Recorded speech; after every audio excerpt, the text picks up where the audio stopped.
Já gostaríamos de estar chamando a pastora Naira para estar passando uma mensagem sobre a igreja.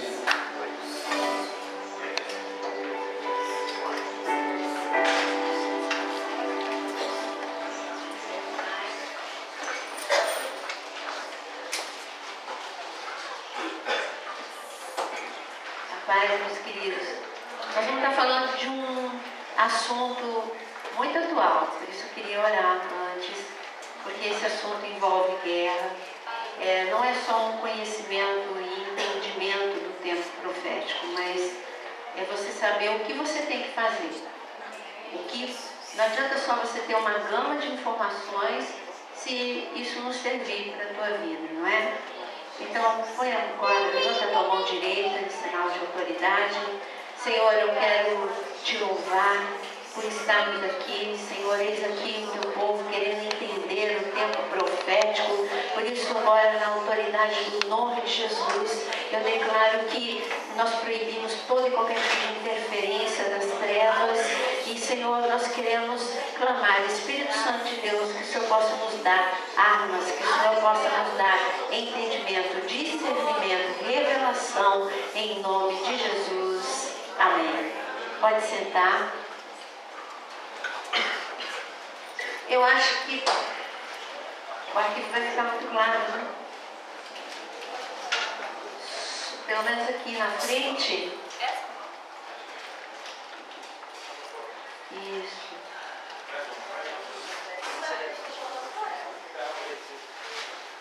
Não, fica não.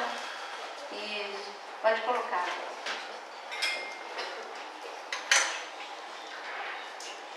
Sumiu?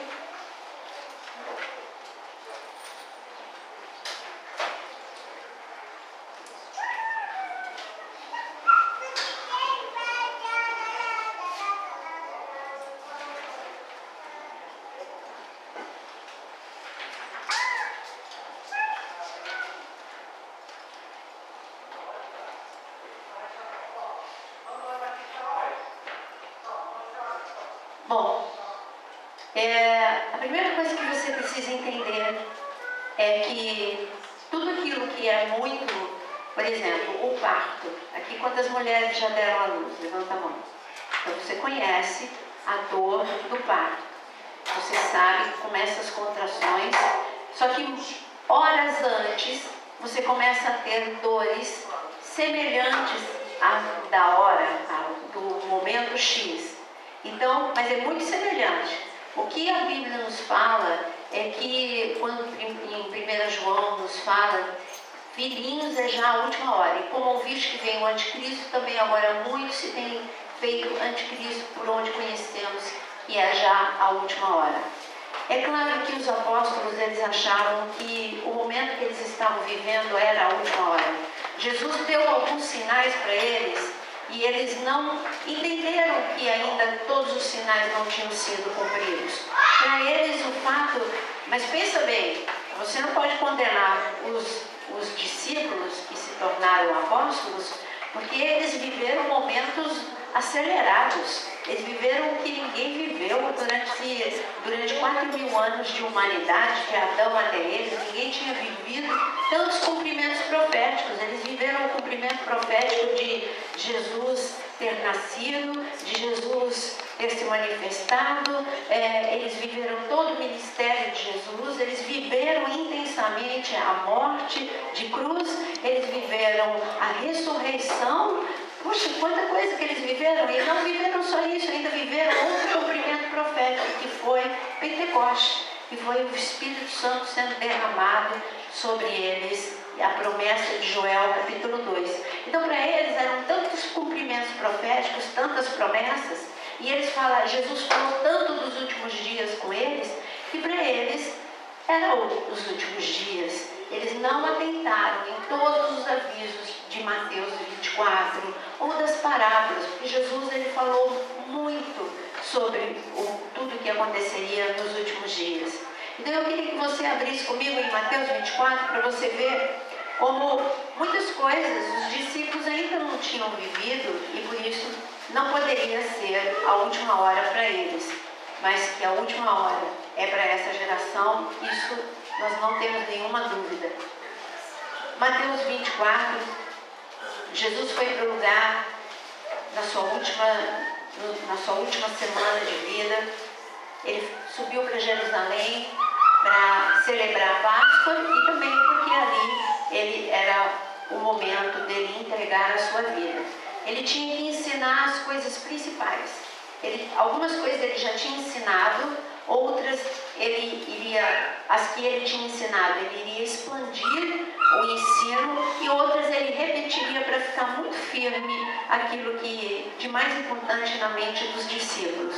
Então ele subiu no lugar preferido, que ele gostava mais quando estava em Jerusalém.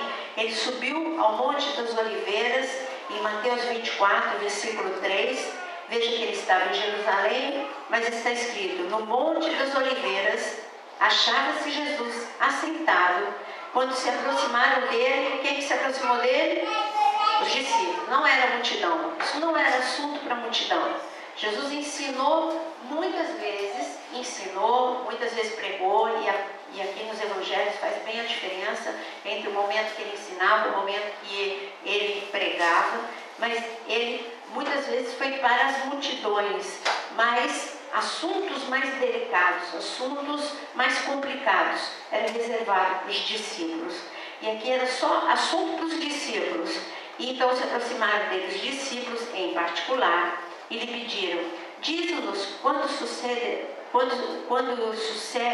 sucederão essas coisas e que sinal haverá da sua vinda e da consumação do século.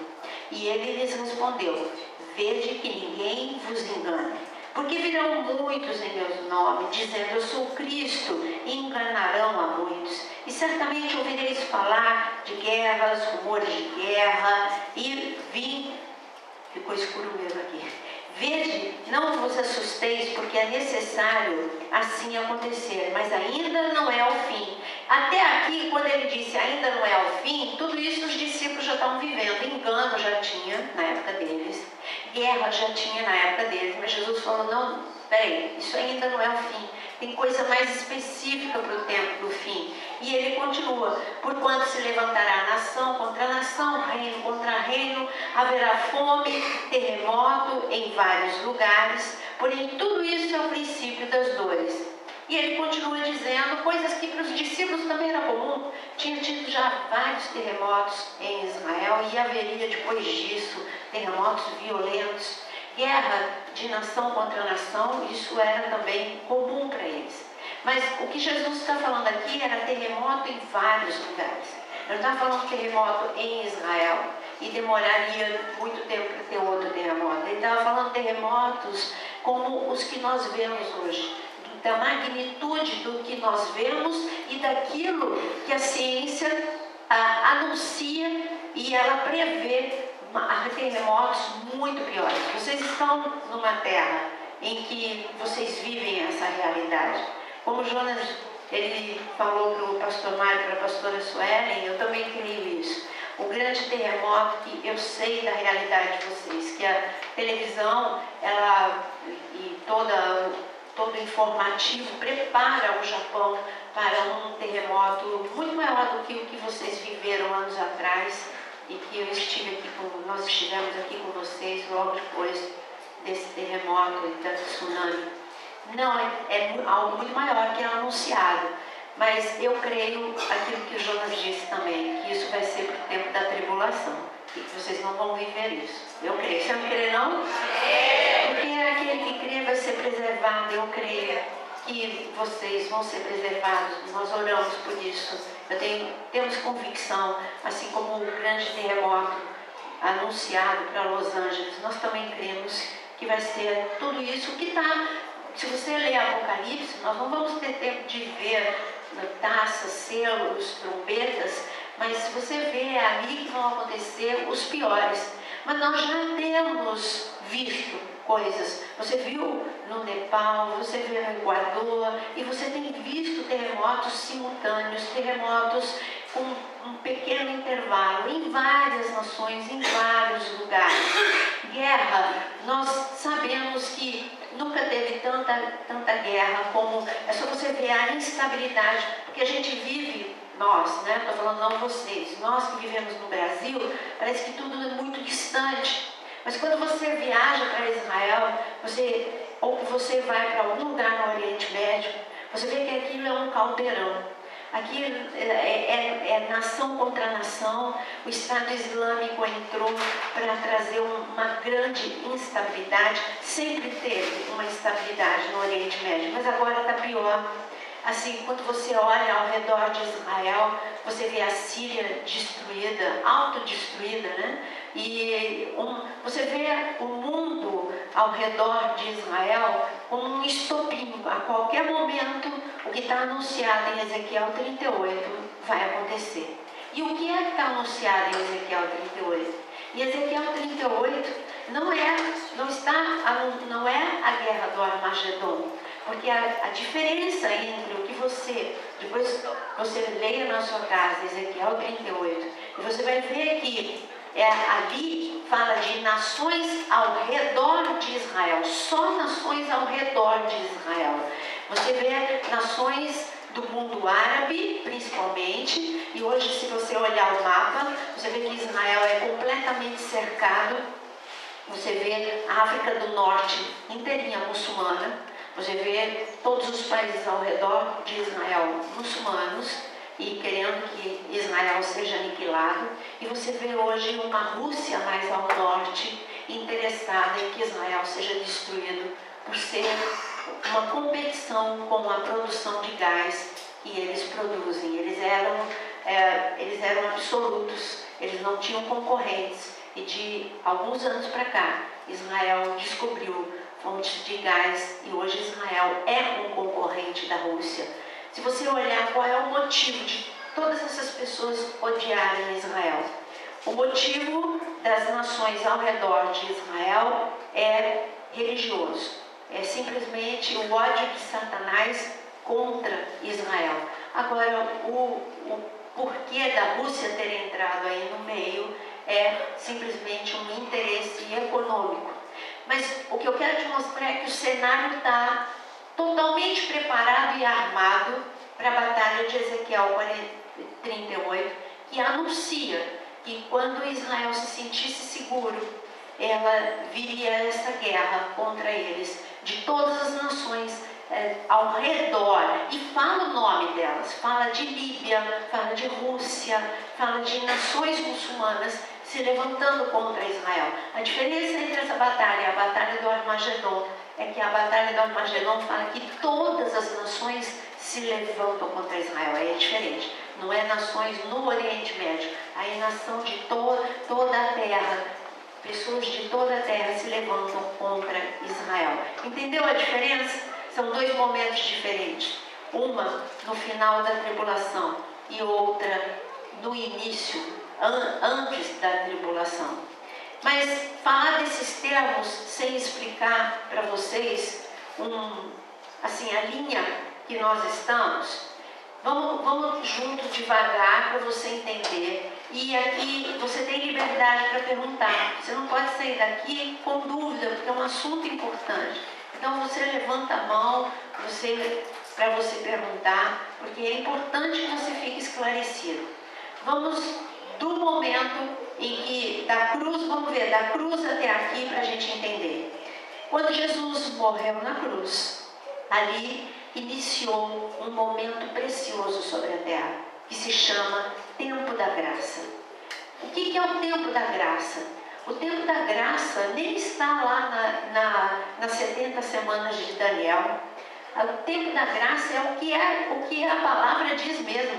É a graça de Deus que se estendeu sobre nós, os gentios, para que nós tivéssemos tudo isso que nós tivemos e estamos tendo durante esses 2000 anos, da morte de Jesus e ressurreição até os nossos dias, o ano de 2016. Nós estamos no período da graça. Nós estamos vivendo o tempo da misericórdia, o tempo em que o reino de Deus, através daqueles que aceitam Jesus como Senhor e Salvador pode ser implantado, aonde o Evangelho da salvação ele é pregado, aonde é um momento de restauração, libertação. Tudo isso é o tempo da graça, é o tempo do Espírito Santo conosco. É tão especial esse momento que antes da cruz o Espírito Santo não estava aqui. E depois que a igreja for arrebatada, o Espírito Santo também não vai estar aqui. É um tempo muito especial. A gente valoriza muito pouco a presença do Espírito Santo dentro de nós. A presença do Espírito Santo conosco. Isso é, assim, se você soubesse o quanto nós ferimos o coração do Pai quando nós não entendemos. É a mesma coisa que um pai que dá um presente, o mais precioso, e o filho não valoriza. Ele nem deixa de lado, não cuida dele. E você não cuida daquilo que é tão precioso, que é o Espírito Santo de Deus. Põe a mão no teu coração e fala: eu preciso cuidar da presença do Espírito Santo. E a medida que você precisa ter do Espírito Santo, a medida é importante, hein? O reino espiritual tem medidas e eu vou provar para você. O reino espiritual tem cheiro, também vou provar. E o reino espiritual tem medida. Quem ensinou isso foi nada mais nada menos do que Jesus. Vamos ver como é que Jesus ensinou sobre medidas? Ele ensinou sobre os últimos dias, de que os últimos dias, para que nós entendêssemos, ele contou uma parábola. E essa parábola ele conta em Mateus capítulo 25. Ele fala que havia 10 virgens. Em Mateus capítulo 25. O número 10 sempre fala de congregação, igreja. Quando ele quer falar sobre igreja, Deus é um Deus didático. E como um Deus didático, o diabo ele só imita. A numerologia é uma imitação barata de uma didática de Deus para nos ensinar coisas profundas como os números. Então a numerologia ela veio é uma imitação barata do diabo. Então Deus nos ensina através dos números. Ele fala, sempre que você vê o número 7, o 7 fala da perfeição, fala da divindade, fala de Deus na Bíblia. Por isso que o símbolo da nossa igreja é o candelabro, é a menorá, que está lá em Zacarias e também está em Apocalipse, que também está em Êxodo. Então a menorá fala dos 7 Espíritos de Deus, os 7 braços, os 7 Espíritos de Deus. Você está entendendo? Então o número 7 sempre fala de Deus, perfeição, divindade. O número 6 sempre fala do homem. Por isso que o anticristo ele vai ter o número 666, que fala da atuação dele no meio dos homens. O número do homem é o número 6. Deus sempre que ele quer falar sobre humanidade, ele usa o número 6. Quando ele quer falar de igreja, ele fala o número 10. E nós temos vários exemplos na Bíblia sobre isso. Então, quando ele fala da parábola das 10 virgens, ele está falando de uma mensagem para a igreja. Então, escreve em cima do texto de Mateus 25. É uma mensagem para a igreja. E não é uma mensagem qualquer, é uma mensagem para os últimos dias. Então, quando você encontra, vamos ver coisas que essas 10 virgens tinham em comum. Elas tinham, vamos ver, eu vou abrir com você, eu parei em Mateus 24, a gente vai voltar para Mateus 24, mas Mateus 25, então o reino dos céus será semelhante a 10 virgens que, tomando as suas lâmpadas, saíram-se a encontrar com os noivos, com o noivo. Então vamos ver aqui, essas 10 virgens tinham várias coisas em comum. Primeiro, todas elas eram noivas. Todas elas, segundo, todas elas eram virgens. Terceiro, todas elas tinham lâmpada. Quarto, todas elas tinham lâmpadas acesas. Quinto, todas elas caíram no sono. Até aqui, todo mundo igual. O que o Senhor Jesus está falando é que nos últimos dias você vai olhar para a igreja e vai parecer que está todo mundo igual. Nós temos algumas coisas em comum. Vamos ver. Todo mundo aqui está salvo. Está salvo? Pois você ouviu, né? Você tem certeza da tua salvação? Foi a palavra que você ouviu? Então, aqui nós temos, todo mundo aqui está salvo. Todo mundo aqui tem o Espírito Santo de Deus. Todo mundo aqui tem poder e autoridade. Todo mundo aqui tem o Espírito Santo. Nós temos coisas em comum, então parece que está todo mundo igual, mas não está todo mundo igual. Porque numa igreja numa mesma igreja, tem pessoas com pouca unção, com muita unção, com pouca vida de santidade, com muita vida de santidade. Pessoas que escolhem ser joio, pessoas que querem ser o trigo de Deus, o sal da terra, a luz da terra. Então, aparentemente, quando você percorre os olhos numa multidão, numa igreja, parece que está todo mundo igual. Jesus falou, não, eu não olho como todo mundo. Eu estou vendo todas as noivas, todas elas incorreram no mesmo erro, dormiram na hora errada, se deixaram vencer pela opressão do momento. Então, outra coisa que o Senhor Jesus nos revela aqui na parábola sobre os últimos dias é que a opressão vai estar tão forte, o peso do sono vai estar tão forte, que até mesmo quem tem muita unção, se não vigiar, vai dormir. Se não vigiar, vai perder momentos preciosos de revelação e de visitação de Deus sobre a terra. A opressão está forte. Quem que sente opressão nesses últimos dias? Levanta a mão. Opressão é palpável. É só você olhar para o Brasil e você ver a opressão que está sobre a nossa nação, mas que vai mudar em nome de Jesus, porque tem um povo que crê e que está orando e Deus vai ouvir o clamor de todos nós que estamos orando pelo Brasil. Quando você entra, eu entrei numa loja aqui, eu já não sei mais o nome,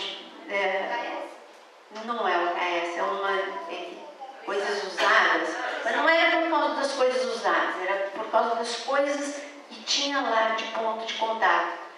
Começou a passar mal o Jonas, depois eu comecei a passar mal, depois começou a passar mal todo mundo. Era dor de cabeça, era enjoo, porque quando a presença de demônios é muito forte, você afeta o estômago, você fica mareado, e ali todos nós passamos mal de tanta opressão. Isso é a opressão de um local, mas eu estou falando que a terra está debaixo de opressão. Isso já foi anunciado, não só aqui em Mateus 25, mas em Joel capítulo 2. O Senhor diz que os últimos dias vão ser dias de grande escuridade. Grande escuridão, grande escuridade, e que nós temos que tocar a trombeta em Sião e anunciar que o tempo da glória de Deus vem sobre a terra, nesse tempo de escuridão. É como está escrito em Isaías 60, levanta e resplandece no momento pior de trevas. Eis que as trevas cobrem a terra, mas levanta e resplandece a luz que há em ti. Esse é o momento que você tem que levantar. Fala comigo, fala agora. Eu preciso levantar. Você não pode sucumbir debaixo da opressão. Essa opressão é para destruir casamentos, destruir famílias, destruir igrejas por pequenos e grandes motivos. Grandes motivos, escândalo, pecado, pequenos motivos, desentendimento entre membros, contenda, dissensão. Essas coisas destroem uma igreja e você vai estar atrapalhando o plano perfeito de Deus. Amém? Então, você não pode ser a pessoa que vai atrapalhar. Você precisa dizer, eu quero levantar e resplandecer o amor de Deus, a glória de Deus, a unção de Deus. Mas eu estava falando que o reino tem medida. Todas elas tinham azeite e todas as lâmpadas estavam acesas. Mas Jesus falou que nos últimos dias não seria suficiente ter uma medida normal de óleo para a lamparina. Você precisa ter uma medida extra. Você precisa ter muito óleo para você prevalecer esse tempo de opressão. E o que é o óleo? Quem pode me dizer o que é o óleo? Unção. Então, o que o Senhor Jesus diz que não basta ser salvo, não basta ter um pouco de unção, é necessário ter muita presença do Espírito Santo dentro do seu coração, muita presença do Espírito Santo tomando conta da tua mente, das tuas emoções.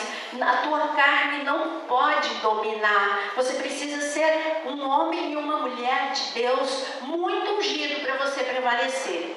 Então, quando aquelas 10 noivas caíram no sono, de repente, olha o que está escrito aqui. 5 dentre elas eram nécias e 5 prudentes.